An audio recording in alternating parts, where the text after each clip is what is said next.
اور کائنات میں جتنے لوگ بھائی سب کا ایک ہی دین تھا، اور حضرت آدم سے لے کر کے حضرت نوح علیہ السلام تک جتنے بھی لوگ تھے سارے کے سارے اسلام کے لڑیوں میں پروئے ہوئے تھے، داخل تھے، سارے کے سارے مسلمان تھے، کوئی غیر مسلم نہیں تھا، سارے کے سارے مسلمان تھے۔ یہ بات میں آپ حضرات کو اس لیے بتلا رہا ہوں کہ اے امت محمدیہ کے لوگوں، تم نے اسلام کی سمجھ کھو دی، تم نے اسلام کی نعمت سے بے اتنائی برتی، اور غیروں کے بنائے ہوئے اصول اور قوانین اور ان کے نظام اور ان کے بنائے ہوئے ضابطوں کو تم نے اپنا حفظ جا بنایا، اپنا تشخص کھویا۔ مسلمان کا کردار جو ہونا چاہیے تھا اس کردار سے تم نے اعراض کیا، تو پھر تم جس ذلت و رسوائی کے شکار ہو کہنے کی ضرورت نہیں ہے، تم سب اس کو جانتے ہو۔ عرض کرنے کا مطلب یہ ہے، تمہیں ہم یہ ذہن دینا چاہتے ہیں، یہ فکر دینا چاہتے ہیں کہ اٹھو اور اپنے کردار، اپنی زبان، اپنے عمل سے سراپا مسلمان بن کر کے ثابت کرو کہ اسلام کیا ہے، پوری کائنات اسلام کیا ہے اور اسلام کی تعلیمات کیا ہیں، تاکہ دنیا کو بتلا سکو، داعی بن سکو، پریچر بن سکو، دعوت دینے والا بن سکو، اپنے پڑوسیوں کو، اپنے بھارت کے اندر، اپنے ملک کے اندر رہنے والے دوسرے برادران وطن کے سامنے جرات کے ساتھ، پیار سے، محبت سے اسلام کی خوبیوں کو بیان کر سکو، اسلام کی اچھائیوں کو رکھ سکو۔ تمہیں تو پڑھنے کی فرصت نہیں، تمہیں تو دنیا کی رنگینیوں میں کھونے سے فرصت نہیں، تمہیں تو تجارت اور نہ جانے کیا کیا جو کچھ بھی دنیا کمانے کے لیے تمہارے پاس بہت سارے اوقات ہیں، لیکن اگر تمہارے پاس کوئی وقت نہیں ملتا مسلمانوں، تو یہ مسکین، یہ اجنبی، یہ غریب الوطن اسلام ہے جس کا تمہیں سمجھنے کے لیے تمہیں ٹائم نہیں ملتا ہے۔ اور اگر کچھ ہمارے علماء حضرات کو اسلام کے بارے میں کچھ جانکاری بھی ہوتی ہے تو انہیں نیاز اور فاتحے سے بھی زیادہ، اور شدے اور علم اور چبوترے اور مزارات اور قبر اور نہ جانے کیا کیا کرنے سے بھی ان سے فرصت نہیں ملتی، تو بیچارے اسلام کیا سمجھیں اور اسلام کے بارے میں کیا ان لوگوں کو بتلائیں۔ یہی وجہ ہے کہ برادران وطن کو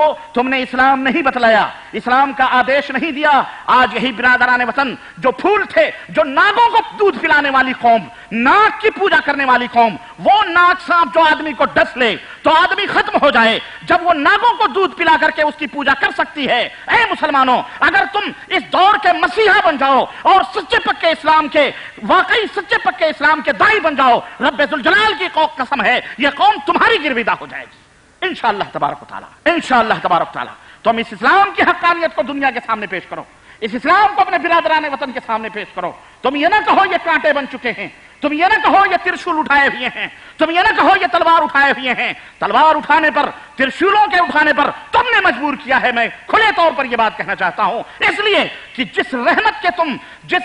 کے تم حامل ہو، جس رحمت اسلام کے تم مستحق ہو، حقیقت یہ ہے یہ رحمت تم نے اپنے تک محدود رکھی ہے، غیروں تک اس رحمت کو نہیں بانٹا ہے۔ اگر تم نے اسلام کے اس آدیش کو، اسلام کے اس اپدیش کو، اسلام کے اس پیغام کو ان تک پہنچایا ہوتا تو آج یہ تمہارے قدم چومتے۔ اور تاریخ شاہد ہے، تاریخ نے وہ مناظر بھی ہمارے سامنے لائے ہیں، اور آج تک ہم یہ جانتے ہیں، سوچتے ہیں، اور آپ سب جانتے ہیں کہ ہماری پڑوسن، ہمارے محلے میں، ہمارے شہر میں، ہماری بستی اور ہمارے گاؤں میں رہنے والی ایک دکھیاری بیچاری غیر مسلم، آج تم نماز پڑھ کے نکلتے ہو، تمہاری مسجدوں کے دروازوں پر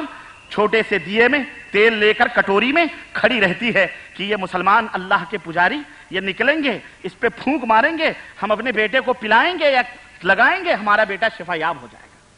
گا۔ تم نے اس رحمت کو محدود کیا ہے اپنے دائرے میں، اور تم بھی اس رحمت کے مستحق نہ بن سکے، کیونکہ اس رحمت کا تم نے تمسخر اور مذاق اڑایا ہے۔ اس لیے آج اس ابتلا اور آزمائش اور عذاب الہی کے تم مستحق بنے ہو، ورنہ رب ذوالجلال کی قسم ہے جب تک تم اس اسلام کو گھر گھر نہیں پہنچاؤ گے اور اس اسلام کو لوگوں کے دستک دے دے کر کے نہیں پہنچاؤ گے، تم کبھی بھی چین و سکون کی زندگی اس کائنات میں گزار سکتے، بولو، نہیں گزار سکتے ہو۔ تم نے اس اسلام کو رسوا کیا، اللہ تمہیں کبھی عزت دے سکتا نہیں، دے سکتا ہے، نہیں دے سکتا ہے۔ کیوں؟ اپنے محبوب کی، اپنے چاہتوں کی گستاخیاں، اپنے چاہتوں کی رسوائیاں، جس کو آپ چاہتے ہیں اس کو رسوا اور ذلیل ہونا دیکھنا پسند کریں گے۔ اور یہ دین،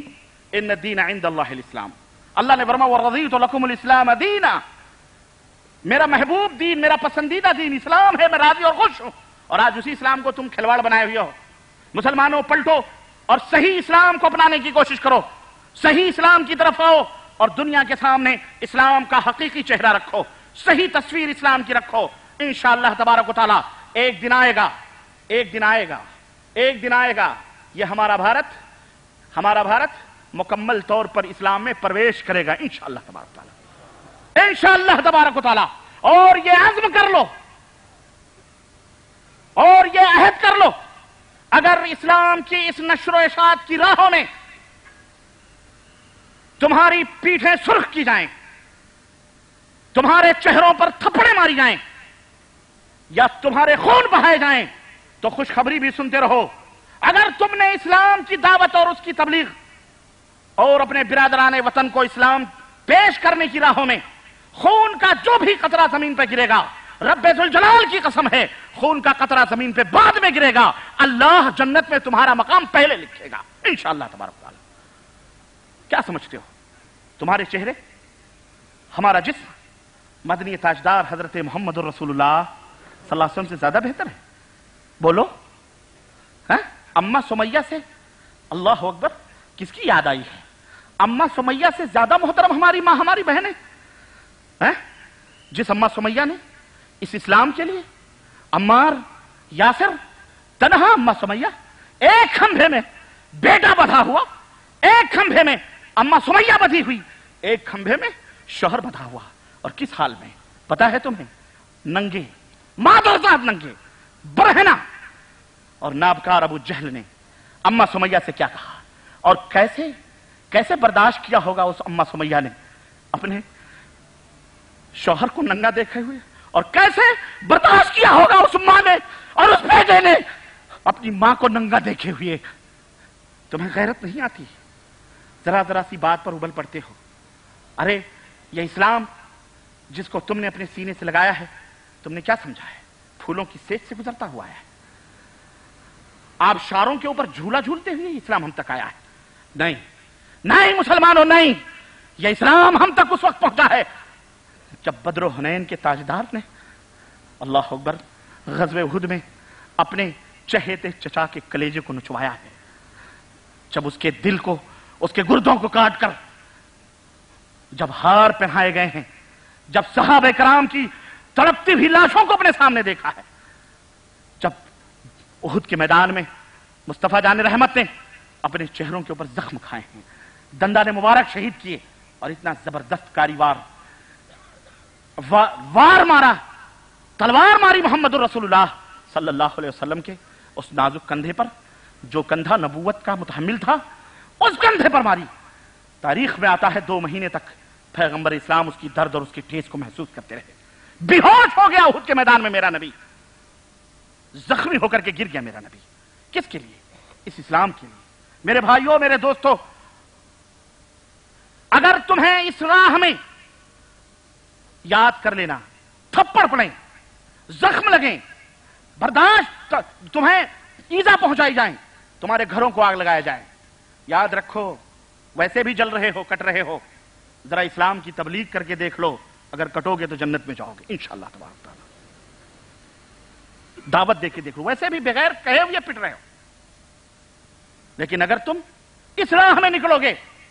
لوگوں کو دعوت دو گے، انشاءاللہ تبارک و تعالی کٹو گے، پٹو گے، شہادت کا مقام پاؤ گے، اور جنت میں تمہارا گھر بنایا جائے گا انشاءاللہ تبارک و تعالی۔ اس لیے میرے عزیزوں، میرے بھائیوں، یہ اسلام سب سے پرانا دھرم ہے۔ حضرت آدم سے لے کر حضرت نوح علیہ السلام تک کوئی بھی غیر مسلم اس سنسار میں نہیں تھا، نہ کوئی یہودی تھا، نہ کوئی نصرانی تھا، نہ کوئی زردشتی تھا، نہ کوئی بدھسٹ تھا، نہ کسی بھی دھرم کا ماننے والا اس سنسار کے اندر موجود نہیں تھا۔ بعد میں، اس کے بعد سارا سنسار نغمے توحید سے گونج رہا تھا، اور ساری کائنات